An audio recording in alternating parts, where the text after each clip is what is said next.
रत्नागिरी जिल्ह्यात गेल्या 3 दिवसांपासून पावसाची संततधार सुरू आहे। आज सकाळपासून देखील पावसाचा जोर वाढलेला आहे। जिल्ह्यासाठी आज ऑरेंज अलर्टचा इशारा देण्यात आलाय। त्यामुळे जिल्ह्यात ढगाळ वातावरणासह तुरळक ठिकाणी मुसळधार ते अतिमुसळधार पावसाची शक्यता हवामान विभागाकडून वर्तवण्यात आली आहे। दरम्यान यंदा सुरुवातीपासूनच पावसाने जोरदार फटकेबाजी करायला सुरुवात केली। त्यामुळे 3.5 महिन्यातच पावसाने वार्षिक सरासरी ओलांडली। त्यामुळे आतापर्यंत एकूण 104% एवढा पाऊस पडला आहे। त्यात आता परतीच्या पावसाचा जोरही वाढलाय।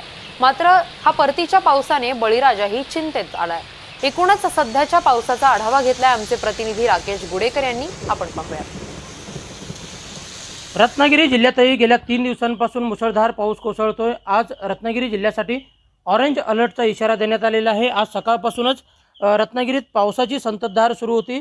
रात्री देखील पाऊस पडत होता। आज सकाळी जवळपास 2 ते 3 तास पाऊस रत्नागिरी जिल्ह्यात मुसळधार पाऊस पडत होता। त्यानंतर मात्र काहीशी विश्रांती पावसाने घेतलेली आहे। मात्र ढगाळ वातावरण कायम आहे। काही ठिकाणी धुकं देखील जमिनीवर उतरलेलं आहे। मात्र शुक्रवारनंतर पावसाचा जोर कमी होण्याची शक्यता वर्तवण्यात आलेली आहे। तळ कोकणापासून रत्नागिरी जिल्ह्यात सर्वत्रच सध्या पाऊसधारा कोसळत आहेत। सध्या रत्नागिरी जिल्ह्याचा जर विचार केला तर रत्नागिरी जिल्ह्यात आजपर्यंत 104% एवढा पाऊस झालेला आहे। तर 4000ची सरासरी देखील पावसाने ओलांडलेली आहे। आणि एकूणच जर आपण पाहायला गेलं तर या पावसामुळे सध्या बळीराजा चिंतित आहे। कारण भात शेती जी आहे ती आता अंतिम टप्प्यात आलेली आहे। भात जे आहे ते पीक काही दिवसात घेतलं जाऊ शकतं। मात्र पाऊस जर असाच राहिला तर हे पीक हातातून जातं की काय अशी देखील शक्यता निर्माण झालेली आहे।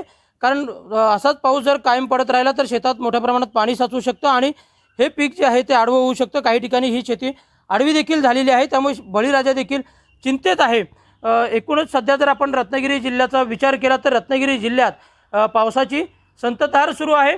आजही सकाळपासून पाऊस पडत होता। काहीशी विश्रांती आता घेतली असली तरी मात्र शुक्रवारपर्यंत पाऊस असाच सुरू राहील आणि त्यानंतर मात्र पाऊस कमी होईल अशी शक्यता हवामान खात्याकडून वर्तवण्यात आलेली आहे। राकेश गुडेकर, NDTV मराठी, रत्नागिरी।